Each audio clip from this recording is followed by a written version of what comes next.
Super professional setup. You got your mixer board over there. Yeah. Yeah. That's how we did it, or just how we did it. Wasn't a first-time one. This is my first rodeo with this. I had this whole place torn down. And, Well, it works perfectly for it. Yeah. I had some friend come in, help me out. Him and his brother did a really wonderful job. Did a great job. We repainted everything. It is soundproof. And Steve, the engineer here, did a really good job. He has a huge background, photography and all that. And he came in and he showed me what it looks like when you have white behind your tiles and what lighting can really do. As you're a media guy, we'll get into that. It's a big deal.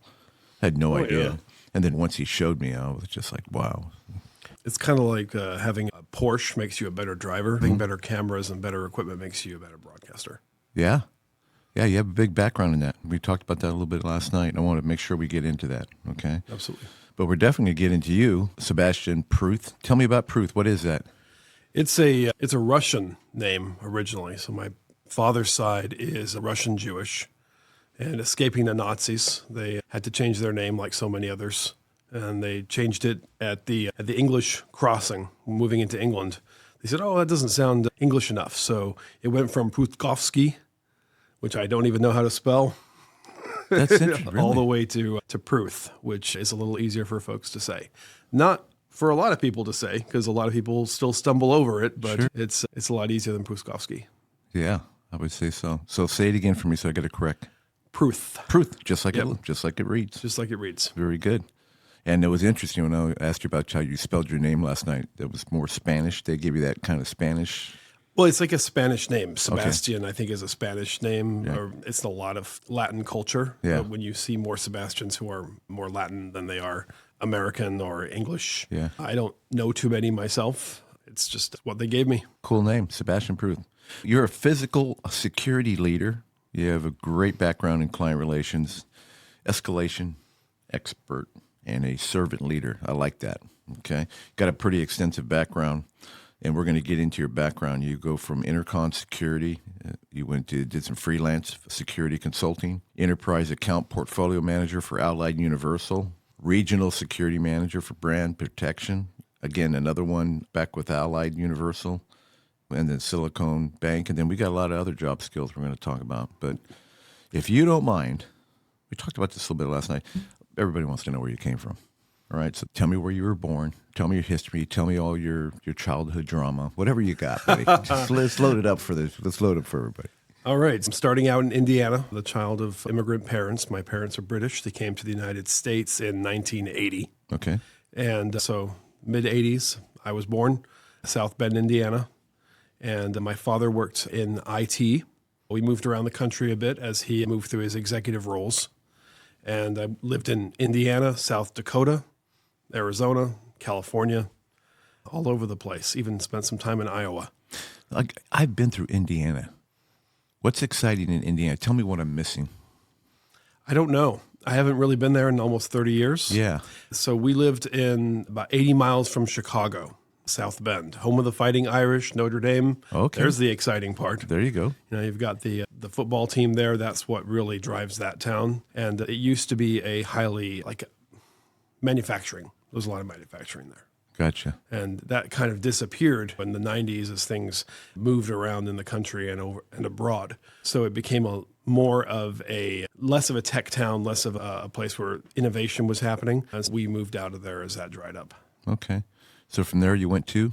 South Dakota. How was that? Cold. Pretty country though, huh? It's pretty. We lived in Iowa for a little bit, and then we lived in South Dakota.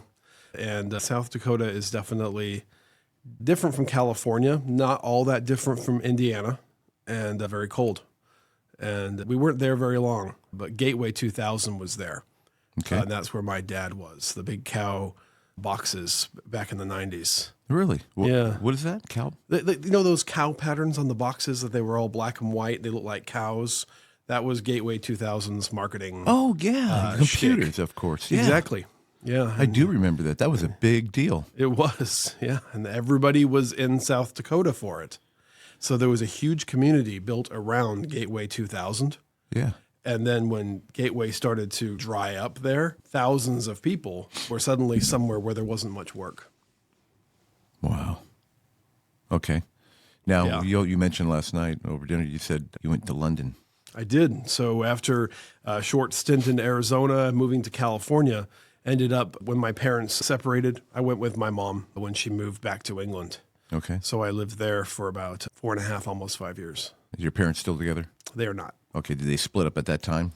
Back in like 2002. Okay. Yeah. Then that's when you went with your mom to Yeah, London. exactly. Okay. Then you went to school over there. You said that was different. It was right? very different. We were talking about this last night too. So when you're 18 in the United States and you're graduating high school, 17 and a half, 18 years old, and you're trying to figure out what you want to do, go to college, go to work, etc. In England, that decision is made at 16 years old.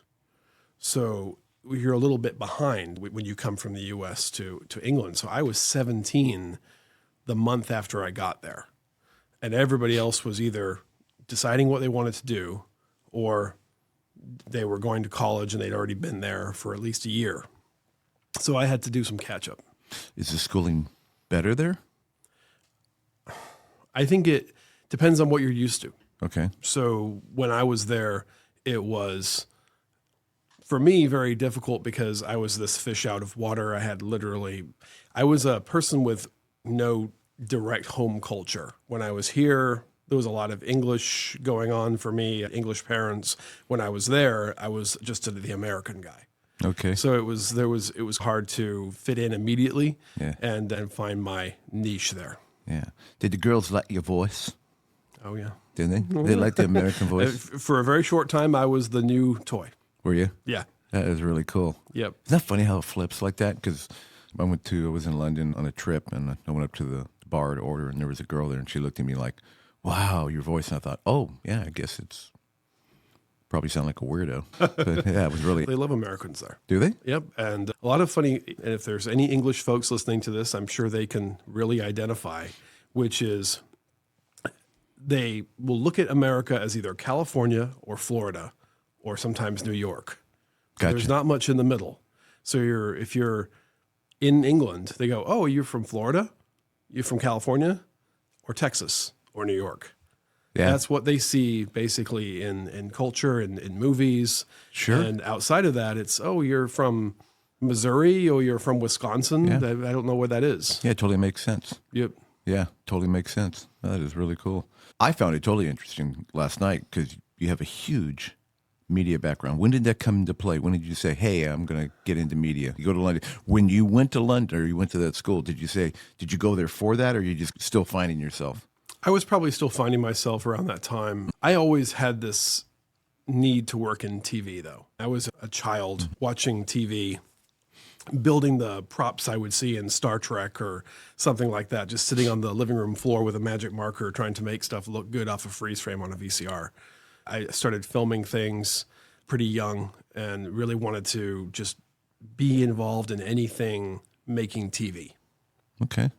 So you went to school and you got out of school, and where'd you go? How'd you apply, or how hard was it? It was definitely very difficult because what they don't tell you when you have a dream as a kid, sometimes they do, is what you want to do, you probably won't be able to do it unless you really put your mind to it and really focus. And I was living in the middle of nowhere in England wanting to get into media.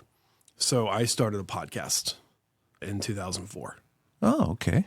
And I started getting behind the mic and interviewing folks. And because I had a strong familiarity with Star Trek, I would find people who had worked on Star Trek and interview them. Really? That's incredible. And I just cold called them. And then the next person, I would say, hey, do you know someone else who would talk to me? And so it would be, they would call their friends who had also worked on the show. So it wasn't me just cold calling everyone. I just needed to get in the first door, and then they would open the rest of them. Oh, fantastic. So you did some pretty good shows. Yeah. So you did your podcast. How long did you do that? And then what'd you do from there? While podcasting, I was also actively blogging and writing every day. And when I got out of England, when I was about 21, moved back to the United States, ended up doing a customer service job like so many do, working in retail, and then found myself down in LA as quickly as I could, knocking on the doors and trying to get into production. And I got my break on a show for True TV in a post-production assistant role, like so many of us start, just the PA, the guy who gets the coffee and curates the spreadsheets. Okay. And what was that show that you were working on? That was Guinness World Records Gone Wild. Really? Yes. That's cool.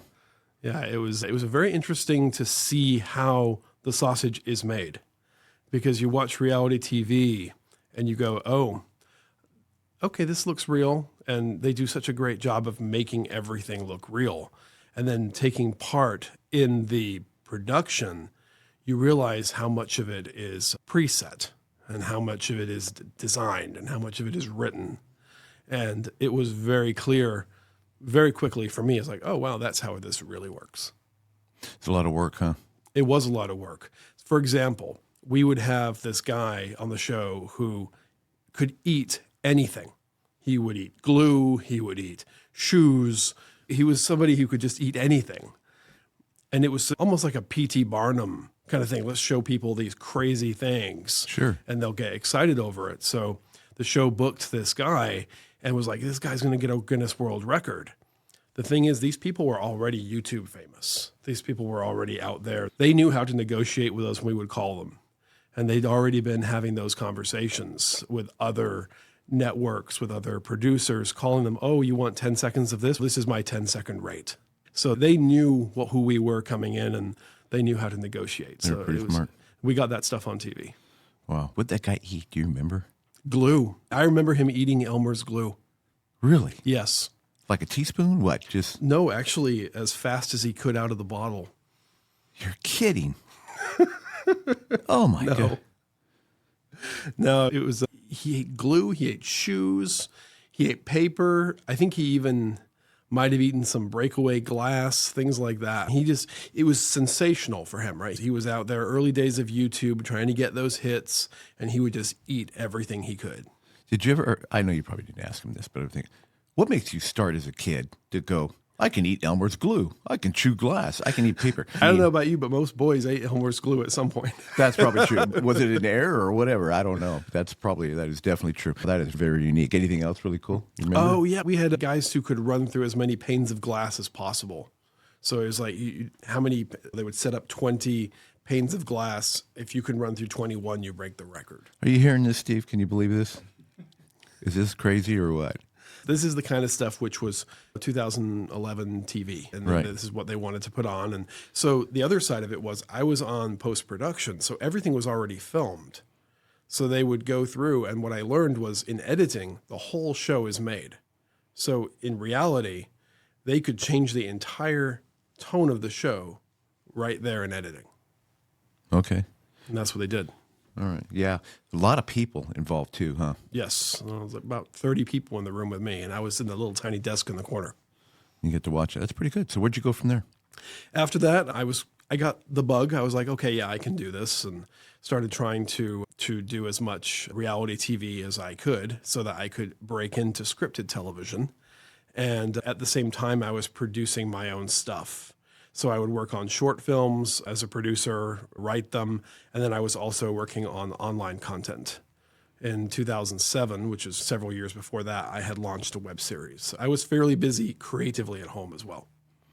I got into it a little bit just playing with the Apple product, Final Cut, and you realize how much work that is. And then you start watching TV, you start watching movies, and you really get an appreciation for the way they edited a film or how they came in or how they started the movie, right? Because you sit back and you think about, how would I do this, or what would this look like from a car down the road, then an aerial shot to the car driving away to, right? But again, you're not boring the listener.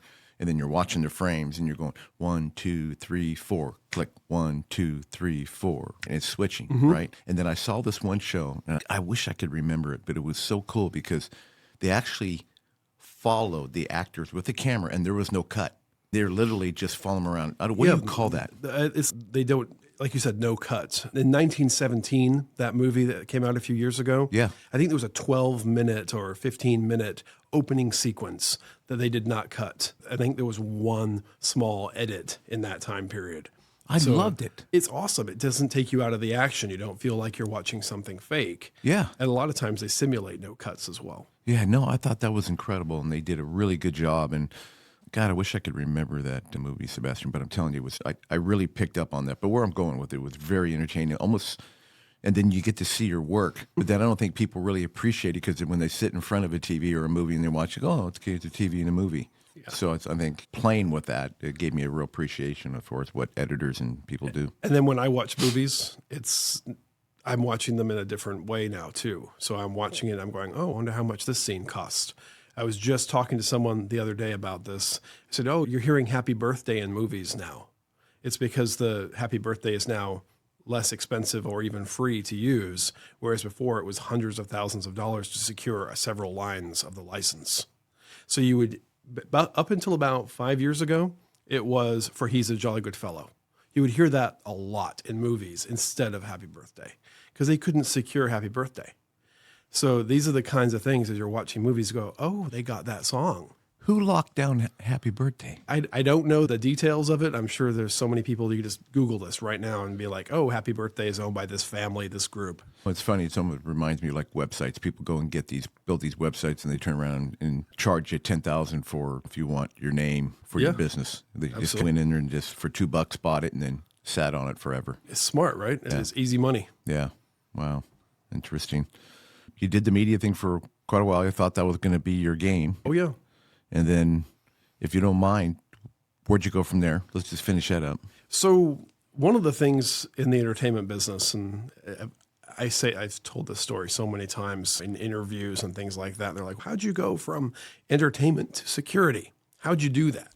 In entertainment, you can work for 6 weeks and then you don't work for 6 months. And you could be on the pavement trying to get a job every single day and just not getting one. Yeah, are you an independent contractor considered, or no? It depends. It depends on the production. So company. They're not paying you if you're not. If you're not working, you're not getting paid. And sometimes you might work for 2 days. You don't work for 2 weeks. You work for a month. You don't work for 2 months. And unless you get really in demand and everyone knows who you are, this is everybody. So once the unemployment people started to know me by name, it was time to start thinking about doing something else because it was just like, I'm not getting enough work to pay the rent and live my life. And reality just is that way. If you work on a scripted TV show and you come in and you've got a 1-season order, maybe you've got 6 months of work. And then by the time you're finished with that 6 months of work, someone says, oh, we've got a season 2 order. Oh, okay. So then those people roll over and they work on season 2. Reality just isn't like that because a lot of the shows are produced on spec and then sold to networks versus being produced by a network and financed as they occur. Oh. So because they're produced as products and sold, you just work on that and then you're out. You're not working on the next one or the next season unless they order it, and you might be lucky enough to get called for that second season. Did you love it though? I did. I loved the creativity when I was able to be creative. A lot of the work has driven me towards what I do now. A lot of it was contract negotiation. What I got really good at and what they knew that I was good at getting done was finding somebody and booking the work. And I got a great story for this. One day, the executive producer comes to me and says, hey, there's a guy walking on it was a short video on YouTube. He walks into a sign while on his phone. And they wanted to use that on the close to commercial moment in the episode that they were working on. And they said, hey, Sebastian, we want this clip. And I was like, okay, let me have a look. So I went on YouTube. The guy had a username like JR87 or something like that. There was a couple other videos on his channel. No name, no location, no state, nothing. And I like to say, I saw that video and 2 hours later, I had him signed it. He had signed it. We were going to 2 hours later. 2 hours later. That's your little detective role. That was my detective role. Yeah. And what that looked like was reviewing the video, using my knowledge of where I'd been in the United States, having a look in the background and looking at the trees and things like that and going, okay, I think this is the Midwest. And then there was this car that I could see partially in the video. I could see half the license plate, and I could tell it was like a 1990 Honda Civic. And it had a white license plate with some cursive writing on it. And I'm like, okay, let's find out in 1990 who had white license plates with cursive writing. Okay, it's Kentucky. Then where in Kentucky are we? There's an Orange Julius in the video. What malls have an Orange Julius? So I narrowed it down to 3 places very quickly. And then once I started to figure out what town he was in, I called the library and I asked if this person's name, I think call him John Brown. I don't remember his name. Does John Brown have a library card? Oh, okay. Well, they wouldn't give me any information. So I ended up calling the local sheriff's department. And I said, hey, we're calling from Hollywood, California, and we want to put this guy on TV, and can you help me? And the lady, very strong accent, oh, yes, honey, yes, absolutely. Let me run him in the computer. So she ran him in the computer, and a few minutes later, I had his phone number. That is really good. It was fun. That was the fun stuff. So what made you, where'd that background come from? Because you're not in security yet.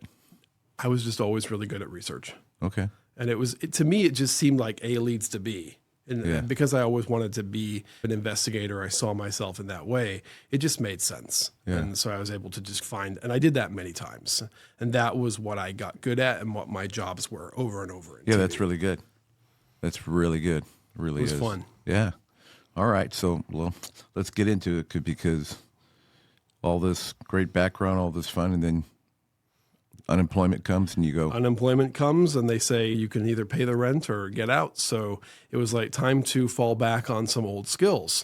So I had been working in customer service, as I mentioned. So I walked into a FedEx office and got hired as a manager. And I was just managing the storefront, basically. They have the shipping services, printing services, etc. And so I worked there, and one day, while de-escalating a particularly ornery customer about her missing package or something like that, there was a guy in line, and he was a lieutenant with the LAPD. And he said, oh, I watched you de-escalate that situation. Had you ever considered a career in law enforcement? And that started a 5-year quest to become a cop. Okay. Right there. All right. That was kind of like a switch had been turned. I'd always really wanted to do it. It was something that I was back. I think we talked about this last. It was very early on, TV or police. I had always wanted to be in the police. Okay. It was a driving factor. That's pretty good for a lieutenant to recognize that and say, hey, you obviously impressed him. Yeah, and you would know. Yeah. Yeah, 100%, because that's really good. So did you go? Did you try? I did. I tried a lot, and I interviewed very well.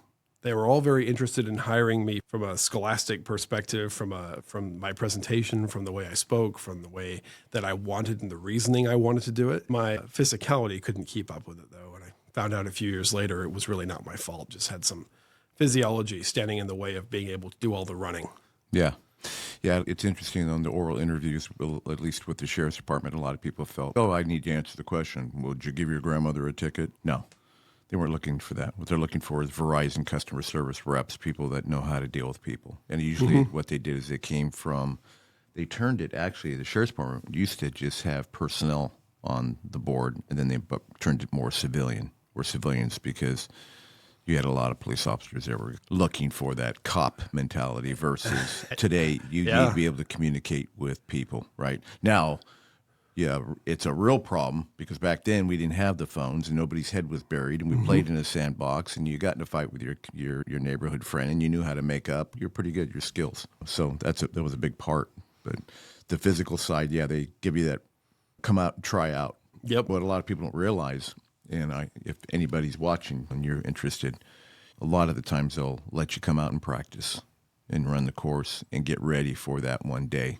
Was that kind of run around the track, jump through the window type thing, drag a 185-pound dummy? So it was like a 1.5 mile run, a 300-meter run, a jump over a 6-foot wall, body drag, and I think that was about it. Yeah. It was the running. It was the 1.5 miles in 13 minutes. Yeah. And then other jurisdictions, it's 18 minutes. But in California, it's 13. Yeah. So that 13 minutes was what was killing me. And I didn't realize what it was. I was just running out of air. Yeah.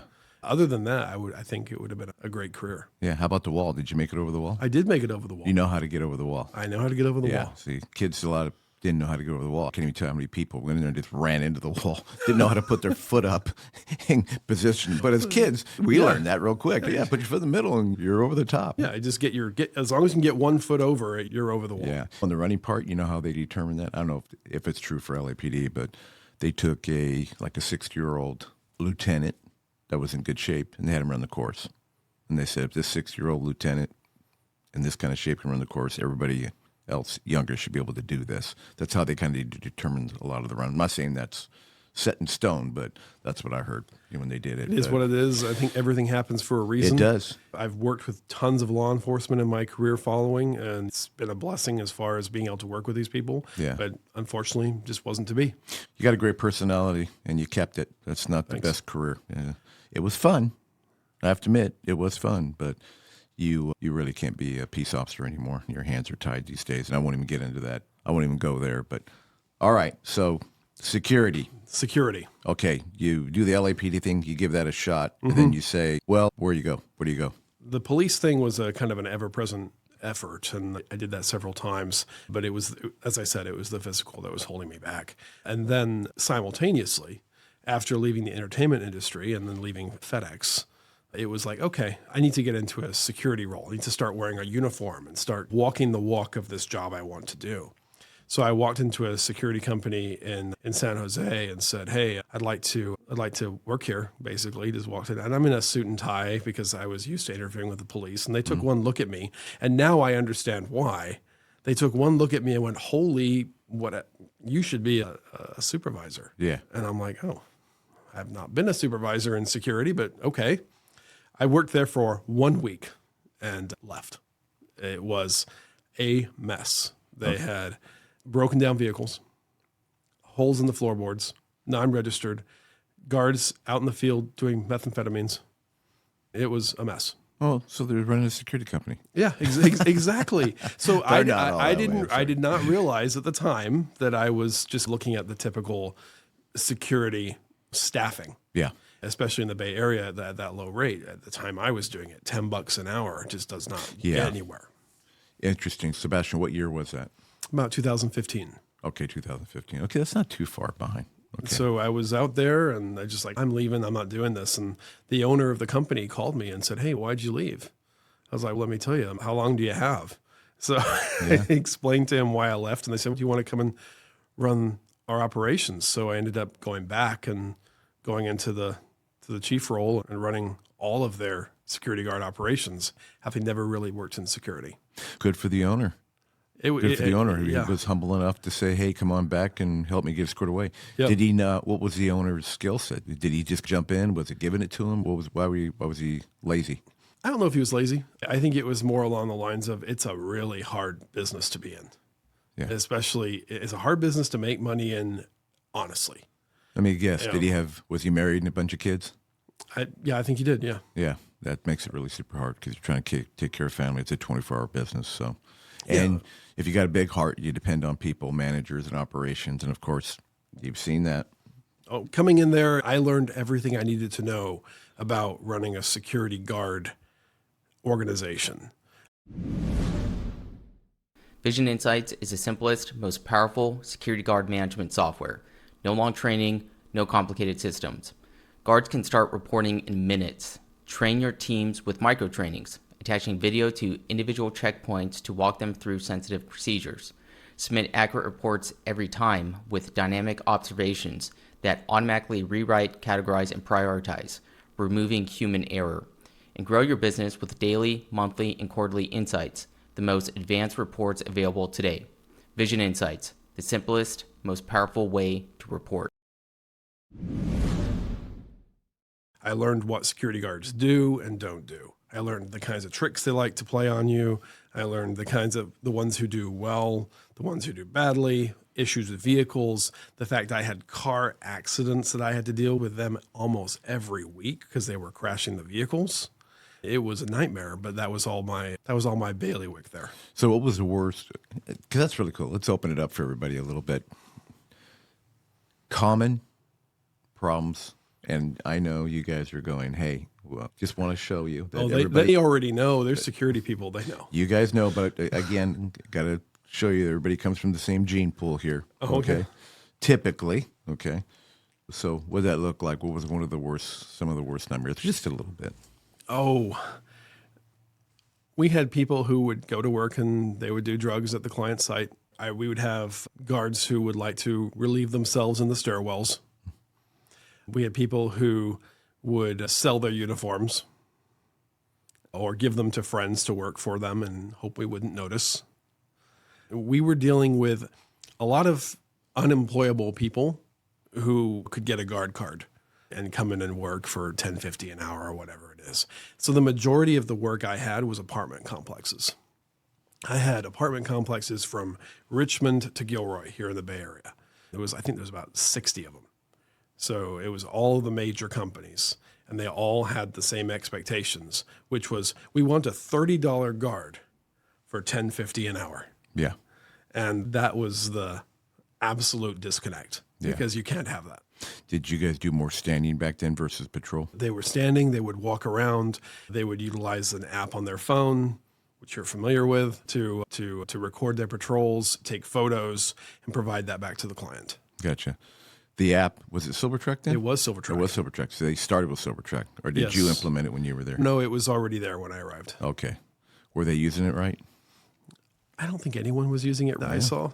I'm sure there was it's like Microsoft Excel. Yeah. Everybody knows how to do a little bit in Excel, and they know how to get by. Yeah. But there are people who really know how to use Excel, and we didn't know how to use Excel. Yeah, that was part of my biggest frustration, Sebastian, because I built it based on my experience in the field. I made it very easy to use. Oh, it was very easy. But I built it for the client people. And I say this all the time. You're going to hear this if you watch the other podcast. I tell people all the time, I built it for the client.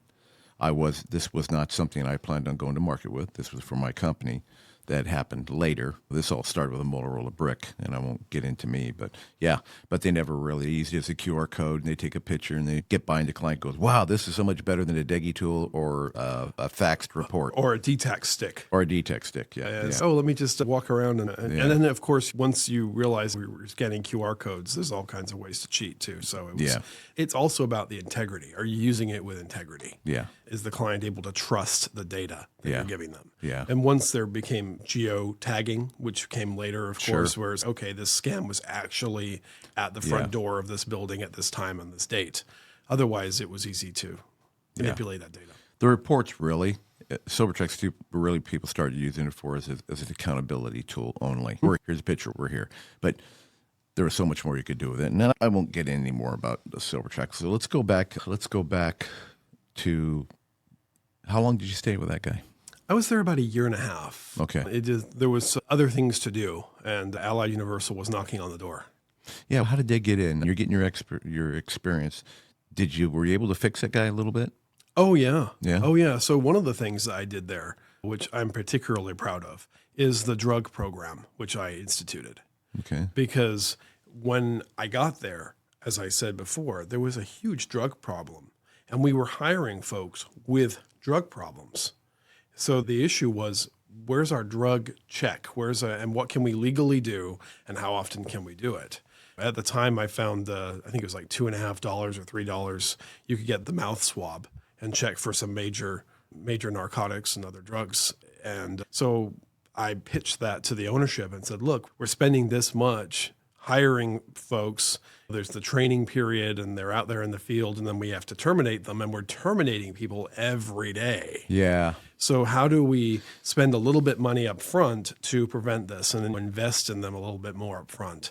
And so the drug program was rolled out, and I think that was probably one of the most successful things there. Were you able to weed through the drug, or people that were on drugs, but were a lot of people's thought process would be, I don't want to do that because I'll never get any bodies, because they think that's the only group out there. Yeah. But you were able to yeah, absolutely. Okay. And also I was responsible for recruiting. Yeah.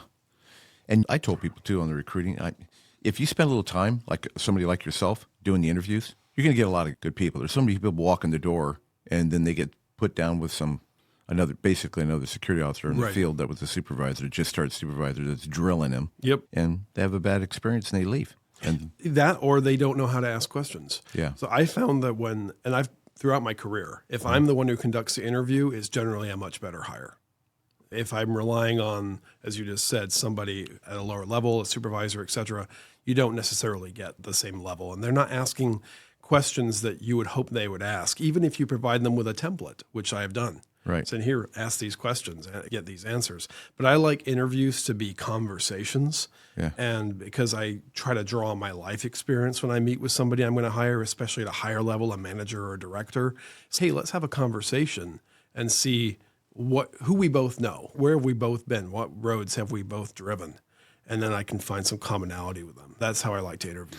That's terrific, Sebastian. If you don't mind, and I know I'm just pulling this out right now, can you give the listeners just a little bit, if you don't mind, to say, hey, if you want to just improve on the interview process, do these very basic things, like pick up the phone call them in an appointment, spend some time, tell them what a little bit where. Oh, I got the first one right there. Okay. Read their resume.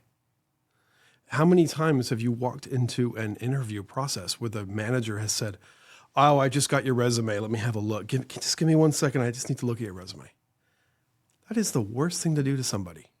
What I like to do before, and even sometimes I'll cram it right in. If I'm really busy, I'll do it 5 minutes before, but at least I've done it. Right. I look at the resume and I add up their experience at each job. And I will also go through it and I'll find keywords that interest me about each thing that they have done. And I will highlight it with the pen. So when I meet with them and I have their resume in front of me, I'll say, hey, when you were at Allied, did you work with this guy? What was that client like? Because I've heard this. So I can ask sometimes loaded questions that I know the answers to, or I can just get them talking about stuff which they experienced, they can talk about. It gives me an idea of how they communicate. What would be some of those questions that would help be very beneficial? Again, I'm throwing it you. Looking at their background, reviewing it, say it's my resume. I saw you worked at Allied in 2021. You were working for a major financial client. What was it like working at that program? Did you work for Jim Bob at that time? Did you work for James Brown? Did you know these people? And because a lot of times I know those people. And then they can say, oh, yeah, I worked for him. And then I can also make that phone call. Hey, did you work with this guy? If they provide a reference from working at that company. So it allows us to have those conversations. And for me, it's just a way to get them talking. I'm not interested in tell me about a time when you dealt with a difficult client. Tell me about a time when, forgot something and had to go home. It's like these questions are useless. It's let's have a conversation. I think we talked about this last night. It's almost like let's use something that we actually do and talk about it. And yes, we all deal with difficult clients, but what was the last difficult client that you dealt with and why were they difficult? Versus tell me about a time you dealt with a difficult client. Right. What made them difficult? Were they difficult for you, difficult for the company, difficult for your policies? What made it difficult to do the business? Maybe they didn't pay their invoices. That's a huge thing in our business too. Yeah, a very huge business. And the other thing, help me with this too. As you're talking to them and have a conversation, you can almost pretty much line them up to where you think they would fit best. Be a commercial property, a patrol vehicle. They like working early mornings, right? They have a good skill set in tactical communication, whatever it is, problem solving, maybe a little more experience. There's tons of things. Tell me what you look for. First thing I look for is what's their personal appearance when they show up on the video or when they walk into the room. Did they put some effort into this meeting today? A lot of times they might call you and say, hey, I'm on my way home from work. Is it okay if I wear my uniform from my old job? No problem. But if you just show up in your uniform for your other job, it's kind of, do you want to work here or do you want to work there? Yeah. So it's like communication. So come in, what's their appearance? What's their demeanor like? Do they come in? Do they give you that firm handshake? Do they look you in the eye? Do they have a resume? Resumes, if you don't have one, if the answer is no, the conversation starts to lull very quickly for me. It's I'm going to have to get all this information out of you. And I have to write your resume as I'm talking to you just to remember it. And then also it's, do they have a good aura about them? Do they feel like they're connecting? Do they feel like they are trustworthy? And can they provide you with enough information about them to make you go, okay, I got a good picture of this person. I feel like they could guard my car. Someone said to me, I don't remember who, hire people who you would trust to guard your stuff. Sure. It's great. Guard your stuff, not just the client stuff, but your stuff. Absolutely. How many of those people have we hired that you probably wouldn't trust to guard your stuff? Yeah. Now, a lot of stuff is online now, but people are so lazy, they don't want to take the time to fill out. A lot of them don't have resumes, so a lot of people would just come in the office and fill out an application. The guard sitting in your lobby and he's filling out an application. Okay, I'm done. All right, come back. It's like cattle car, which is a really poor experience. And I'm not saying everybody does that, but smaller companies do. They'll say, come on in. They want to get you into the office because they want to see They want you. to get you in, and I feel like it's almost like whoever grabs them first. So the big security companies, the Allieds, the Securitoses of the world, they'll have 15, 20 people sitting in the waiting room. 7 of those people are hireable. Yeah. The rest of them, their guard card, they might have one, but it's expired. They might have one, but it's suspended. They might have one, but someone else's. So there's all these reasons. Or we can't hire them because they were hired previously and they're not rehirable. And that's a huge thing. You mentioned the pool of hiring. It's a revolving door. So they go to Allied, to Securitas, to X, to Y, to Z, and then they come back around and do it again. Yeah. And after the interview process, tell me some of the success you had in hiring you people. What would you say is the next step? Do you hire that person right there? Do you say, hey, go home, I'll give you a call? What was your steps that you took to make the candidate feel? So like at a guard level or like a manager level? Let's say it was a guard level. So as a guard, and I didn't have a whole lot of experience, I didn't have a whole lot of responsibility at the hiring level, except for a final conversation with the guard. So there was a recruiter. They would have that initial conversation, that walkthrough process, and then they might say, hey, Sebastian, would you come through and sit with this person? I think they might make a good supervisor or a good account manager. Would you like to sit down with them and have a conversation? So I would have that conversation. As I mentioned before, a lot of what I will do is I'll draw on, hey, let me look at their resume, see who they might know, see where they've worked, and try to build my understanding of what their career was. Because I've been in a lot of places and I know what these security companies are like. So when they say, I left XYZ because this person treated me this particular way, I can go, oh, I know that guy and I bet he did. Yeah. So that's how I want to be fair to people through the hiring process as well. So a lot of security is a last chance kind of job.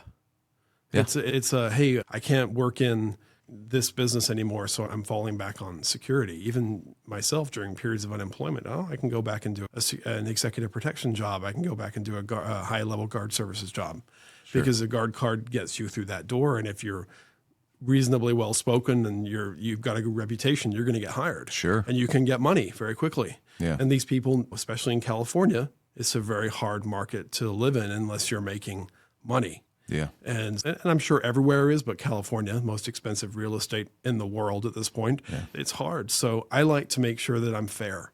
And if there's no reason not to give someone a chance, I want to give them a chance. Yeah, that's great.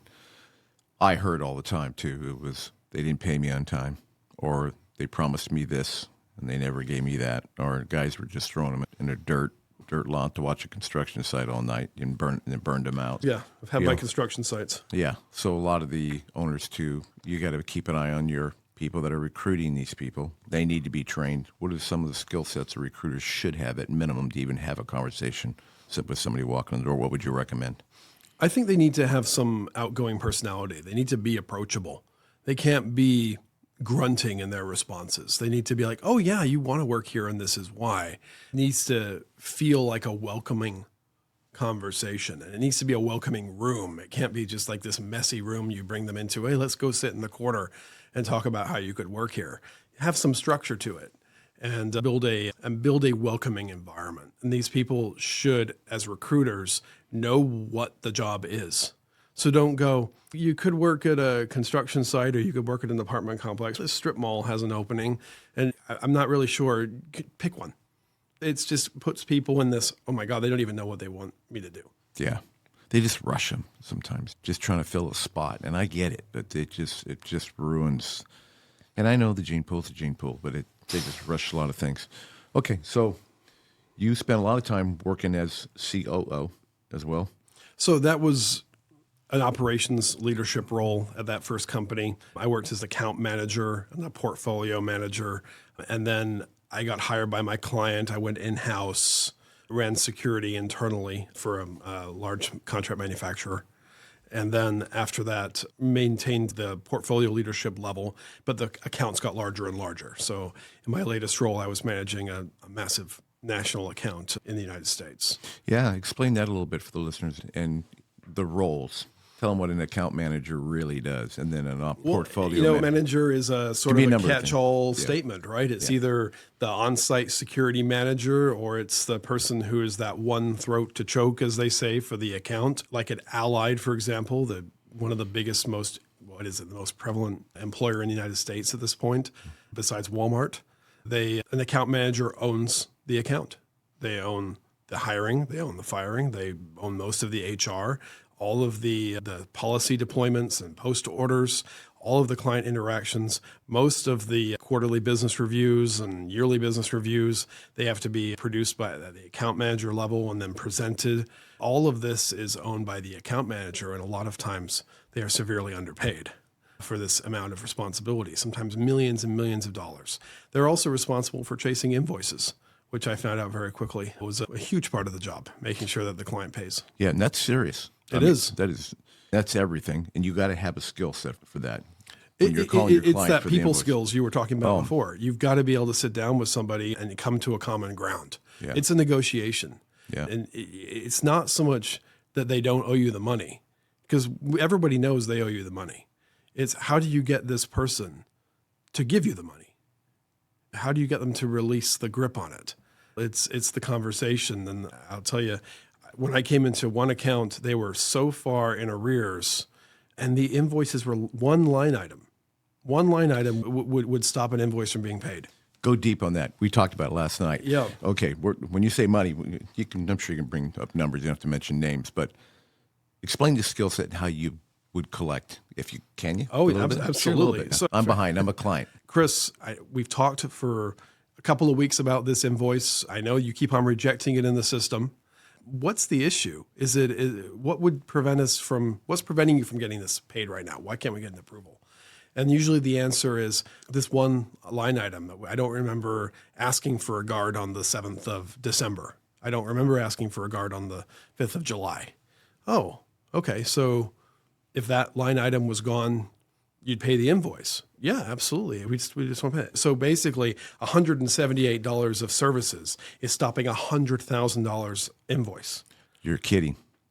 You would think that they would have some sort of threshold, but it's really up to these individual managers, and they just don't pay.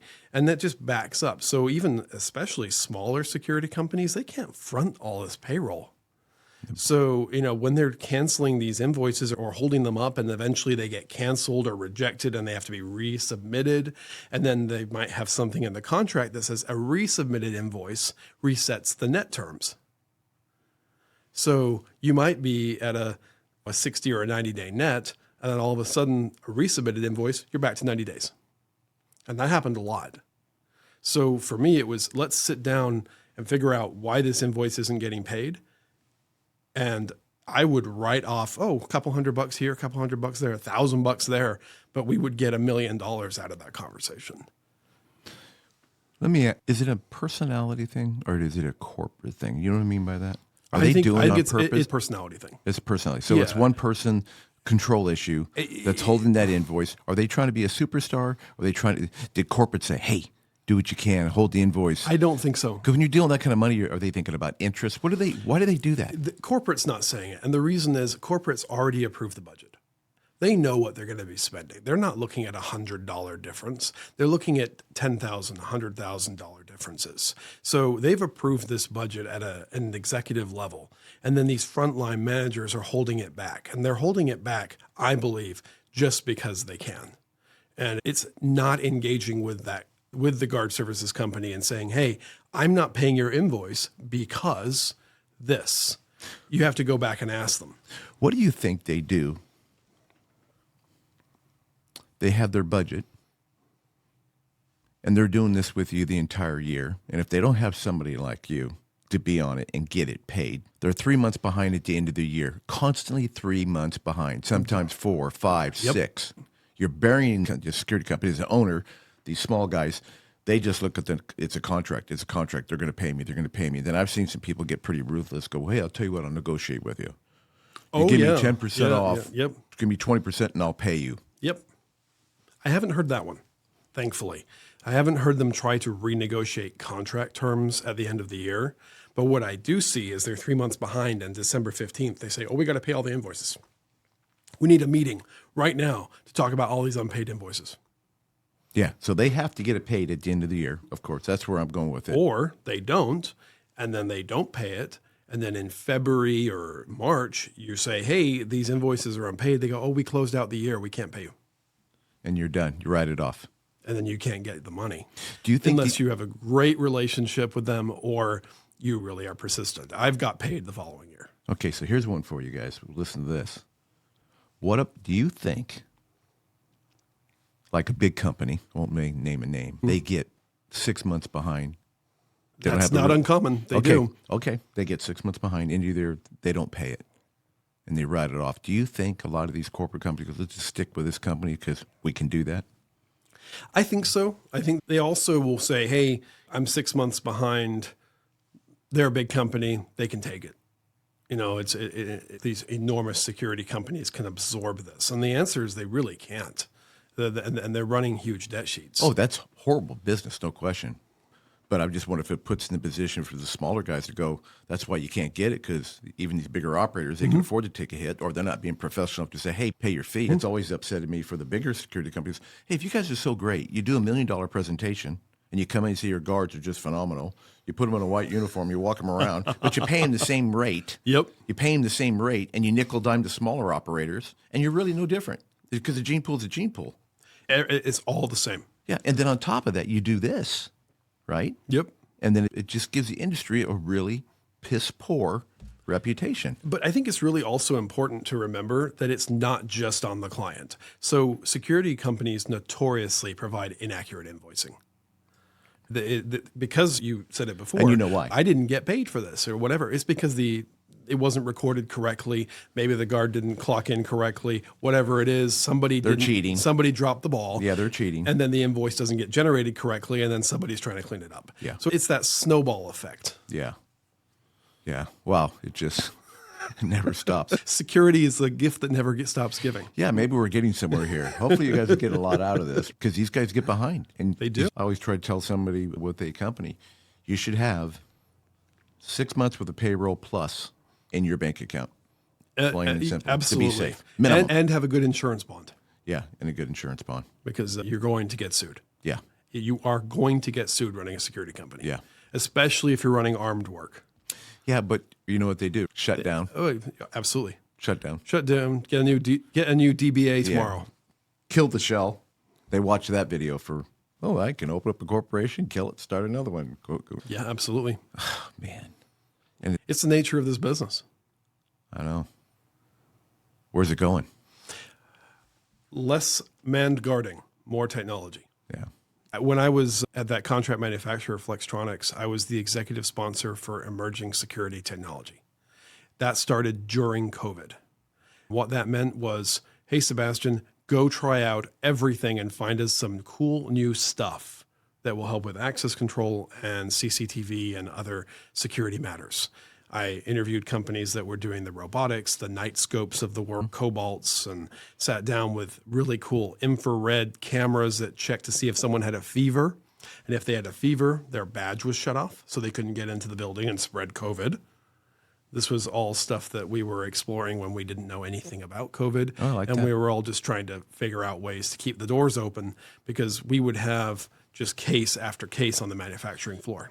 What was your fear, though? Because a lot of the guys, technology scares people because they think I have to have a body to get paid. And then they say, I'm going to go to cameras. We'll figure that out. We can make some money on that. I'll do some monitoring. I'll turn it to patrol. And then everybody starts nickel diamond patrol. So on getting back to technology, was it profitable? Did you ever get there? And what worked best? Yes, we did. We got to facial recognition. Facial recognition to me seemed like it was a good way of access control. The robots, I wasn't quite sold on. They were saying, oh, this can replace a guard. It can replace 3 guards. It can replace a 168 guard, 168 hours guard. And it really can't, because at that time, it couldn't take information, process it, and provide an answer the way a human being can. So while it was a lower investment, I felt like we wouldn't stop our break-ins and things like that with a robot. Yeah, and a night scope, they went through it. I've been not talking about looking at them a little more. They got a pretty cool product, and I admire them because they started the game and Oh, yeah. they've been struggling for quite a while. I just felt it's a great tool for a dark place where nobody wants to go as a Yeah, visual. or a parking lot. Yeah, but it's hard to get a crayon written report and then have a robot out there doing it for 2 budgets. What's the benefit? Because if I'm doing a multi-housing, I've got a disturbance, I want you to lock things up. The robot can't lock things up, but can't get into the amenity. The robot can't go upstairs. I know it's going there. But that was a big problem. So this is more for commercial lots or maybe robots. Real cool. I think it was As long as it's a flat surface, the robot will do fine. exactly flat surface, and I know they're doing a lot of things to change it for sure. So let's get into technology, and then Jeff, get back to your background real quick. And by the way, I'm going to get you back more. This is really, you got a great background. So technology, the robots, cameras, all that, it's coming. Oh, it is. So how would It's you? already here. I've got my perspective. Okay, you opened up a security company today. How would you sell it? What would it be? Cameras, robots, guards, mobile patrol. What would you go with? And again, For it's me, the customer we got to deal with. I know, but Honestly, I don't think a robot with wheels is where we need to be. It depends on what the risk is. Depends on what the customer is. What do they need a security guard to do? If it's something that can be done remotely with a camera, then we go for that solution. But if it's something where somebody needs to be there, I would encourage a customer to invest more in the person than necessarily has been done historically. Because the revolving door of just having one person for 2 weeks, and now they stay for 2 weeks, they leave after, then we have to get another person, all this gaps in training. Oh, John was here, but John's not here anymore, and John knew how to open this door, but no one else does. yeah. All these kinds of things. If we have a higher investment in these people, then they'll stay. And overall, you will be safer. So the conversation for me is, what's the maximum you can invest to make this actually work? Because this is an example of a business where everybody's trying to pay the least and get the most, which is business in general, but it doesn't work in this. You're getting people who, like at the top of this conversation we were talking about, they're just unemployable. So how do we get across that threshold? Yeah, and it's all part of the sale. Because it's multi-housing, you're a marketing tool. The residents think you're the police. Right? They do. Exactly. You're a marketing tool. Yeah, right? you're And closing the good- pool down at 10 p.m. And you're good for 90 days. Everybody puts their best foot forward for 90 days. And anybody watching this, property management, whatever, typically that's true. And then nobody really wants to touch multi-housing because that's 500 or 1,000 people that are staring at your guard, looking at the patio when your guard's on your mobile phone, whether he's scanning a QR code or not, right? That can complain, makes it very difficult.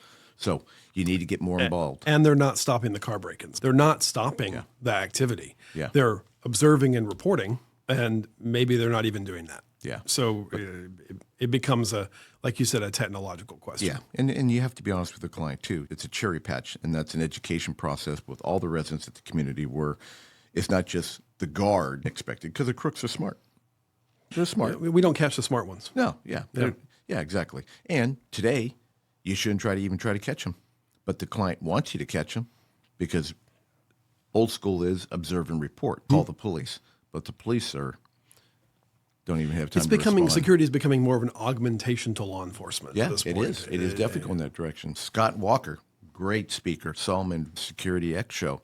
Incredible, did a wonderful presentation and said, basically just stole Scott's line right now. It's going from observe and report to, hey, we want a little bit more. Yeah. And he's finding those people and we have to get prepared. So Scott did a great job on that. And again, great presentation. He's got a huge background and it is going that direction. And a good example of that is what Kaiser Permanente are doing. For example, they're bringing in the armed security personnel in a tiered security program at every site. So they've got former law enforcement officers doing law enforcement-like activity, driving around, having contacts with the members of the public, Kaiser members, in the parking lots outside, et cetera, because they are seeing an uptick in their threat climate. So they're responding to that by saying, okay, we need armed people because the police are not going to be able to come out to every call. And God knows you understand that more than anyone probably. Yeah. And also, we're so different here in the United States, right? You go to other countries, you see somebody standing out there with a shotgun and an AR-15 commercial property, right? Yeah. There's their presidents, right? Yeah. But here we're just, everything's fine, everything's wonderful, there's no problems. But it's not a very pleasant world right now. It really isn't. So let's go back, let's sell it. Let's sell it. let's sell it to a commercial property. I totally agree with you 100%. Let's invest. So in other words, when you come in, and I've had some really good speakers and other EP guys, executive protection guys, and I tell you, I really love the EP space because I'm getting more. Me too. I'm having them come in, talk. These guys, special operators. I had Rick Young from ATEC Solutions in here. He was a Coast Guard special ops stuff. Just incredible stories, right? Just when you think being a cop, you've probably got to figure it out. No, these guys, they got it pretty dialed in. So you got dirt. Let's just start from the beginning and I would love to say this to the client. Okay, let's just start from the beginning. Take a few minutes. Give me 15. Tell me what you really want. Tell me what you really need. And what's your budget? So we've got a few things we can do. And I sit down with a new client. The first question I ask them, if 5 things changed tomorrow that made you a happy client, made you super thrilled with your business, with us, what would it be? So we all know they didn't just have no security and now they're calling you. They had a security company that screwed up because another company screwed up, and they just go from company to company, vendor to vendor. And so we're sitting here, we are the latest vendor in the long line of vendors. So what did the last company do that got them terminated? And a lot of times we were telling them for 6 months about this. We were telling them for 3 months, they weren't doing the lighting audit at the apartment complex. They ignored something and someone's car got stolen. Whatever it is, they were sleeping when a car got broken into. We couldn't handle that. We had to terminate them. So for me, whether it's those kind of conversations or you're sitting and talking with a senior director of security at a major tech campus, what went wrong with the last provider or what would change tomorrow to make you happy? That's your first action plan. Take that, produce the action plan in parallel to making the post orders. So if you're coming in, you're either inheriting someone else's post orders or you're writing them. You got your post orders, you got your action plan, and you've got something to train against. And then you have what I've always done, which is put something in place to make sure those top 5 items are actually getting done. So did they check to make sure that the gate is closed at 2 a.m. because sometimes it gets stuck when it's supposed to close at 1:59? An email gets sent every day back to all the way up leadership. Oh, the guard checked. That got done. So that we can make sure that the client is actually getting satisfied with what they're asking for, the little things. And I find all through my career, the little things are what get you fired as a vendor. Yeah. And the other thing, tell me if I'm wrong, the managers themselves, when they don't catch it and then leadership or the bean counter comes in and goes, what are we paying for? The manager's going to throw you under the bus because she's got a bunch of other vendors to deal with. And then when they find out that you're not, that's why you get surprised with that. You're out the 30-day. You either get the 30-day or sometimes they'll even bypass that and be like, oh, don't even come back or come get your stuff, come get the job box, whatever, you're out. And I found that you have to really make sure that you do what you say you're going to do. I think security as a whole, it's communication and consistency. If you communicate, you say, I'm going to do this for you, and then you do it. If you don't do it, they'll go, oh, he's just like every other security company. But if you do it, and then they go, oh, okay, cool. And then your next meeting, you have a conversation. We did this is what we found. Oh, can you also do this? Then you go and you do it. And you have that pattern of delivery. It seems basic, but that is something which I believe 9 out of 10 security companies drop the ball on. Yep. And then the follow-up. Because when I sat with my clients back in the day, I would say, I need to have communication. How would you like to have that communication? Yeah, exactly. Is it done by email, phone? We need to talk because I have to have my weekly meetings with my team. I want to make sure things are moving forward. I don't want to drive you crazy. I know you're super busy, but I just need 5 minutes to make sure that we're good. At the very least, every client interaction, every official client interaction should have an email follow-up. Yeah. Hey, we met today. You discussed these. We had this conversation. These 3 things are happening at the property, at the campus, at the facility, at the account overall in 15 states, whatever it is. These are the things that we're going to address for you, and we're going to address it by this time. Okay, real simple. I email my clients, and they never really seem to get back to me. What do you do? Keep emailing them, because all of that is, one, you can fall back on that. So when you're in that QBR, when you're in that half-year review, and they say, you guys didn't do this thing, or whatever it is, and maybe you were communicating about it in every email, you can go back and you say, on the 15th, the 18th, the 21st, all these dates, I emailed you and told you about this issue. So it's great to have that paperwork to be able to fall back on, because then you can have those defensible conversations. Outside of that, it's great to have that professional paper trail, because managers don't stay. Especially in the apartment world or property world, you're going to get a new manager. They can go back and they can read the email. You could forward them all the emails. Hey, this is what's going on at the property. This is what we were working on. The paper trail is everything. Yeah, great. Because there's a lot of excuses, these guys. I don't want to harass her. I don't want to drive her crazy. But Well, you need to be they're not going to read the email. Then maybe they delete it, but at least you sent it, and at least you're doing your part. Yeah. As a client service representative, you have to do that. You have to communicate. If you're not communicating, you're missing. You are in deficit, because if you're not doing it, they're going to eventually come back and say, the guy never talks to me. We have this guard. He's here. He's in the room. I go in there. It's a mess. I send an email, but the guy never talks to me. If you're not communicating, you're going to lose the client. All right. I'm going to take advantage of while you're here, buddy. Team meetings. Let's talk about team meetings for the group. Absolutely. How would you have your team meetings to make sure that, all right, I got your list of clients. All right. How do I make sure? Because I don't want to hear, because typically smaller companies, hey, how's Betty at ABC Apartments? Oh, she's doing good. Did you call her? Yeah, I left her a message. She called me back, but I think we're good. How do you get away from that?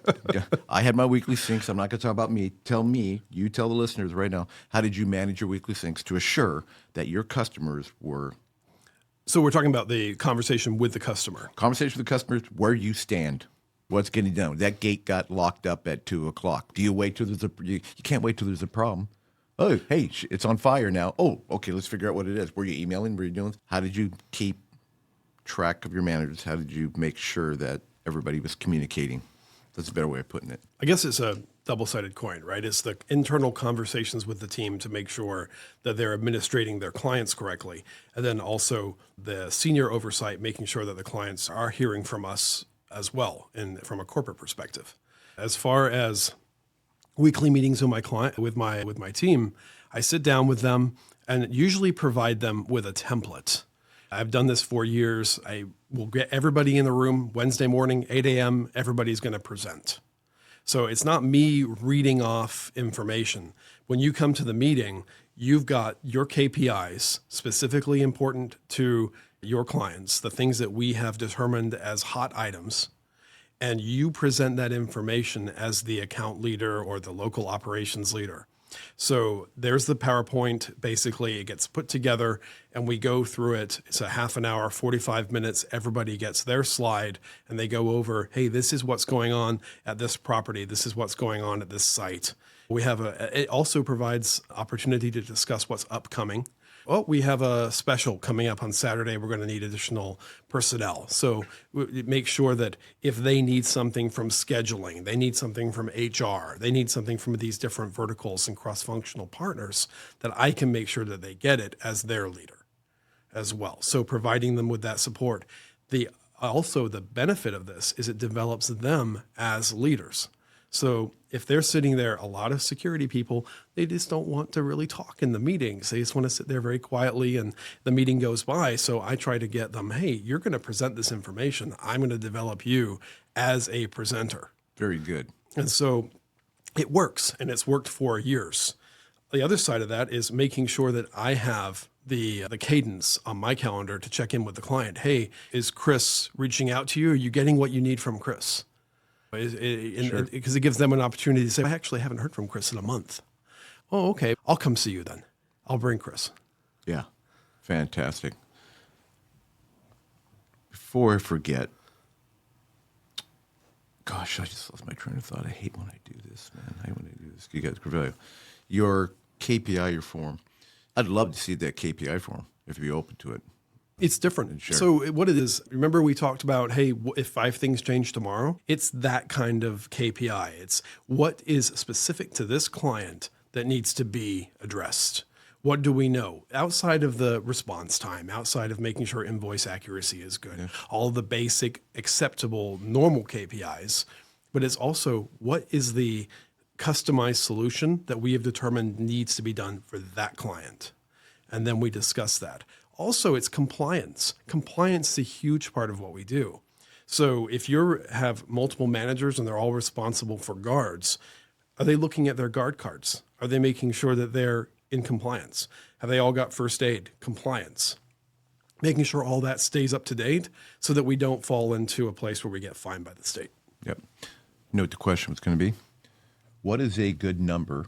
What would you find a good number for your account representative? How many accounts would a account representative handle? Again, I understand it's based on contracts too, but what's a good number in your 15,000 hours a week, Yep. maybe something like that, depending on experience. Okay. Somebody who has enough experience and has managed these things in the past and has had multi-units. So you might have all of the Avalon contract or all of the Shea contract to the apartment complexes, and you might have 25 apartment complexes, but they're just a single guard 8-10 hours a night. So you can balance that. But if you're running a program the way I was, where I would have 40 locations with 10, 20 guards at each location, that starts to become, you need to have one person per region. So one person for these 5 sites, one person for these 5 sites, and then managing it that way. So it really depends on what the client is. No, that's terrific. Definitely, Sebastian, I'm going to have you back and do a lot more. We talked about it last night. And let me get back to the technology a little bit. From what I told you last night, what we're doing with Vision, you see the new concept, the new idea. Oh, absolutely. What's your thoughts on that? I think security has to change or die. Yeah. And the man guarding is important. We do need that decision maker on site. We do need somebody, but a lot of times we can't even trust the decisions that they're making, or they haven't had the training that they need. The product, like what we were discussing, the software to help them understand what's expected and provide them with definitive answers in any case, anything that might happen, because it's got all of this extra knowledge of other situations and the past and all of this history built into the system. That's going to be hugely helpful, especially for new security personnel starting out, because they just don't know what to do. And sometimes it's not even their fault. They'll come in and security companies don't want to invest in training. They don't want to invest in training from good trainers. And then the other side of that is when they do send a supervisor out into the field to train, they'll just teach them how to hide from the cameras or whatever it is. These are not people who are dedicated and have a vested interest in the company. So if the company takes a position and says, okay, we're going to put this in place so that you know what to do all the time, and it has the ability to understand different languages, and it has the ability to metabolize information in a way which like an oracle, it's this oracle of information, and they can speak to it, I think it's going to make security more successful. All right, Sebastian. So I'm going to have you back for sure. That'd be great. There's a lot of things I want to talk to you about, get you down here. And I'm going to be looking forward to working with you closely because I'm putting some projects together. I definitely want you in. For those of you out there that are interested in getting in contact with Sebastian, all right, you can DM me or you can DM Sebastian via LinkedIn. You're on LinkedIn, right? I am on LinkedIn. I'm very findable on LinkedIn. It's not a private profile. You can send me a connection request. I get a lot of them. Say something. Don't just send me the request. Sure. Sebastian's got a huge background. We Intercon to Universal, Allied, you name it. Allied, Intercon, off-duty services, a number of locations over the security tenure. Okay. Got a nice resume. So any of you watching this that are looking for a good COO or a consultant, reach out to me and I'll get a hold of you, Sebastian, and we'll put you in contact immediately. But you're coming back, my friend. Absolutely, Chris. Thanks for spending some time today. It's been awesome. No, thank you for coming. I really appreciate it. And it was a lot of fun. And we'll definitely do this again. Thank you, Ben. Absolutely. Comment, like, share, and subscribe.